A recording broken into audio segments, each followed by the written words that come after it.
जी, अस्सलाम वालेकुम। तो फ़्रांस के स्टडी वीज़ा के हवाले से ये सक्सेस स्टोरी है। हमारी स्टूडेंट्स हैं रुमैसा शहज़ाद, तो बैचलर्स में जा रही हैं। फ़्रांस का उनका वीज़ा लगा है, अभी अपना पासपोर्ट कलेक्ट करके ऑफ़िस आए हैं। बहुत ज़्यादा मिठाई का डब्बा लेके आए हैं। साथ उनके फ़ादर हैं शहज़ाद साहब, ये लोग चन्योट से आए हैं। तो इस सक्सेस स्टोरी का मकसद ये है कि जो आप देख रहे हैं ये वीडियोज़, बहुत सारे स्टूडेंट्स, तो अगर उनकी रुमैसा जैसी प्रोफ़ाइल है या रुमैसा की तरह वो भी फ़्रांस का बहुत जल्दी इसका वीज़ा प्रोसेस हुआ है जस्ट 2 मंथ में, तो उसको प्रोसीड करना चाहते हैं तो ये वीडियो लाजमी सारी देख लें। इस वीडियो में मैं बहुत सारे सादा अल्फाज में जर्नल इनकी स्टोरी हम शेयर करेंगे कि कैसे इन्होंने फ्रांस को चूज़ किया, कैसे टॉप 7 कंसल्टेंट को चूज़ किया, इनका बजट कितना लगा, इनकी प्रोफाइल क्या है और किस यूनिवर्सिटी में जा रही हैं।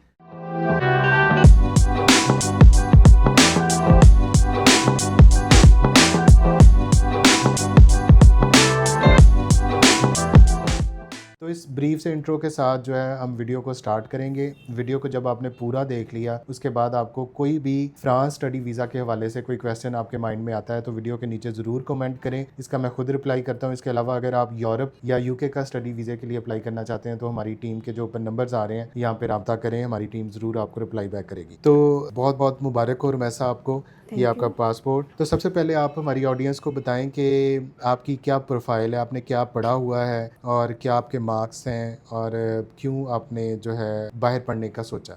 मेरी प्रोफाइल मैंने इंटर किया हुआ है और मैं बैचलर्स के लिए जा रही हूँ बाहर।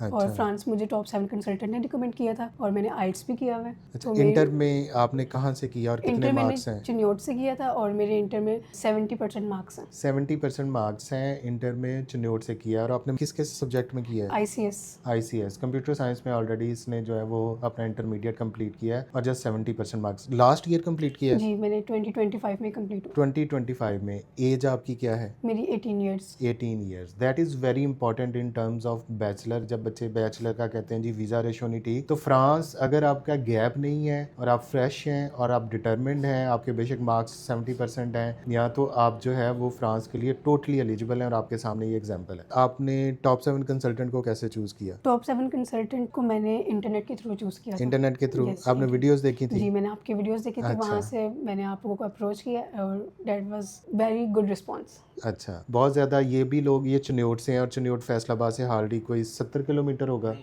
40 किलोमीटर है। ये इनके फादर हैं। मुझे आज भी याद है कि ये हमारे पास तकरीबन सितंबर 2000 जो है वो 25 उसमें ये हमारे ऑफिस आए थे अपने फादर के साथ। ये बच्ची आई थी। तो पहले आपने व्हाट्सएप पे रब्ता किया था? जी, हमने व्हाट्सएप पे रब्ता किया था। फिर अच्छा। आपके काउंसलर मिस्टर वकास ने हमें डील किया था। उन्होंने अच्छा। हमें कहा था कि आप हमसे मिलने आएँ ऑफिस। देन हम ऑफिस आए थे। बहुत सारे बच्चे हमारे पास ऑनलाइन भी कांटेक्ट करके बाद में अपना प्रोसेस स्टार्ट कर लेते हैं, लेकिन जो पास के एरिया से होते हैं वो फिज़िकली ऑफिस भी विज़िट कर लेते हैं। तो इसमें मैं हमेशा कोशिश करता हूँ कि हमारा रिस्पांस बेहतर हो, क्योंकि मैसेजेस बहुत ज़्यादा होते हैं बच्चों को। यही हमारे ऑफिस से एक ही शिकायत हमेशा मिली है जो बच्चे थोड़ा सा करते हैं। मैं आपके सामने बता देता हूँ कि रिस्पॉन्स लेट आता है। सिर्फ ये रिस्पॉन्स आपको ज़रूर आएगा, टू द पॉइंट आएगा और आपके काम का आएगा, लेकिन वो फॉर्चुनेटली हम पता नहीं इस चीज़ को जितना भी मैनेज कर लें, बहुत ज़्यादा क्यूरीज होती हैं तो फिर हम टाइमली उसी टाइम पे फौरी रिस्पांस नहीं कर सके। अच्छा, आपने आइल्स भी हमारे पास से जी, किया? मैंने आइल्स भी आपके पास से किया था। हमारे पास आइल्स की बेहतरीन क्लासेस हैं, टीचर है। आप हमारे आइल्स के रिजल्ट्स देखें तो उसमें भी हर बच्चे का ऑलमोस्ट जो है वो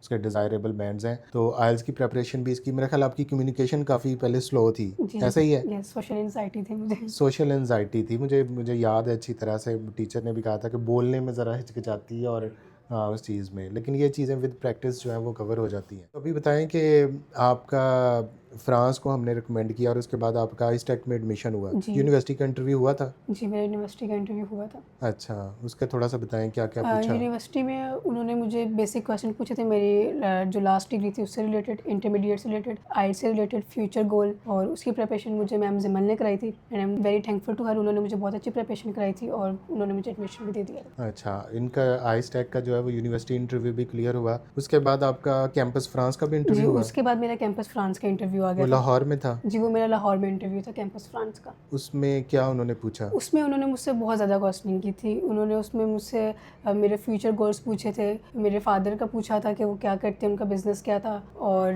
मेरे यूनिवर्सिटी का पूछा था, पाकिस्तान आके मैं क्या करूँगी, इससे रिलेटेड उन्होंने बहुत से क्वेश्चंस किए थे। एग्जैक्टली बहुत ज़्यादा कैंपस फ्रांस के हाथ में होता है। जब आपकी वीज़ा अप्रूवल हो या वीज़ा डिनाइल हो, उसमें वो बहुत अच्छी तरह से स्टूडेंट्स को जज करते हैं। काफ़ी ज़्यादा, जैसे ये बता रही है कि क्वेश्चनिंग हुई और उसमें उसमें ख़ास करके जो बैचलर के स्टूडेंट्स हैं, और ये एक बड़ा क्रिटिकल है कि आप अपनी अच्छी से प्रिपरेशन करके जाएं। आप बताएं आपका बिज़नेस क्या है और आपने क्यों बेटी को बाहर भेजने का सोचा? बेसिकली मेरी जो है वो चिनौट में मार्बल फैक्ट्री है, तो मेरा ड्रीम था कि मेरे बच्चे जो है अब्रॉड जाके पढ़े। तो मेरी सबसे बड़ी बेटी माशाल्लाह ये है, रुमैसा नाम है इसका, और मेरे पास 3 बेटियां हैं, मेरे लिए तीनों बेटे हैं। मुझे बेटी की और बेटे में कोई फ़र्क नज़र अल्लाह ने नहीं दिखाया। अल्हम्दुलिल्लाह मेरा ख्वाब था कि मेरे बेटे जो है ना अब्रॉड जाके पढ़े।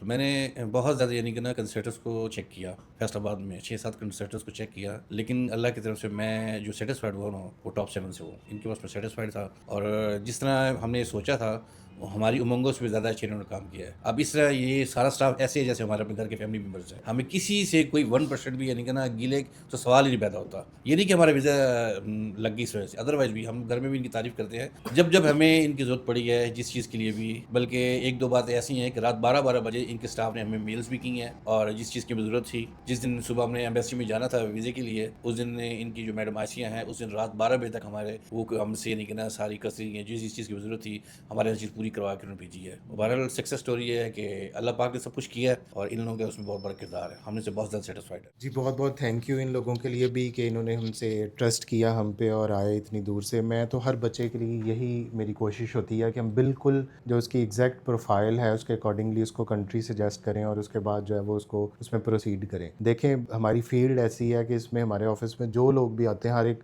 इसी उम्मीद के साथ आता है कि हमने बाहर जाना है, और हम उसके लिए पूरी जो दिल से कोशिश है वो करते हैं। स्टाफ भी हेल्प आउट करता है। बच्चे, बहुत सारे बच्चे इस काबिल नहीं होते कि खुद बोल सकें, लेकिन उनको इस एम्बेसी की विंडो तक लेके जाना, फिर आगे इंटरव्यू की प्रिपरेशन करवाना, तो उसमें काफ़ी सारी एफर्ट जो है वो इन्वॉल्व होती है, और ये दो तरफा एफर्ट होती है। हम वो पक्की पकाई खीर नहीं देते आपको कि आप आए हैं और जी कोई मसला नहीं, काम हो जाएगा। इन्होंने ही डॉक्यूमेंट्स प्रिपेयर करने हैं, इन्होंने इंटरव्यू की प्रिपरेशन करनी है, इनसे ही बार बार ये चीज़ें पूछी जाती हैं। अब आपको सारा प्रोसेस पता होगा, जी। A to Z, कैसे अप्लाई हुआ, किस डेट को हुआ, कैसे हमारा जो है वो ऑफर लेटर आया। Yes, अच्छा, sir. मुझे बताएं कि आपका कितना बजट लगा है? मेरा 2 मिलियन का बजट लगा 2 है। मिलियन इनका बजट लगा है। हम इसकी ब्रेक डाउन आपके सामने बता देता हूँ। सबसे पहले तो हमारी फ़ीस है जो हम स्ट्रेट फॉरवर्ड बताते हैं, हमारी 1000 यूरो फ़ीस है जो तकरीबन 3 लाख। फिर इनके यूनिवर्सिटी का जो इनकी फ़ीस है, इनिशियल डिपॉजिट इन्होंने कोई 4700 दिया है, तो Yes, 15 लाख 4,475 euro, 15 तकरीबन lakh. 15 लाख इनका जो है वो यूनिवर्सिटी की इनिशियल डिपॉजिट है। बाकी फ़ीस इन्होंने 1 साल में पे करनी है, जो तकरीबन इनकी 9000 समथिंग है, क्योंकि बैचलर जो है वो, और ये अच्छी यूनिवर्सिटी है। अच्छा, अभी आपका डॉक्यूमेंट अटेस्टेशन पे Almost 50,000 लगे 50,000 इनका लगा है। चिन्योट से ही आते जाते थे, फिर बोर्ड गए, फिर वहाँ से IBCC गए, और फिर मोफा से अटेस्टेशन है। फिर इसके अलावा आपका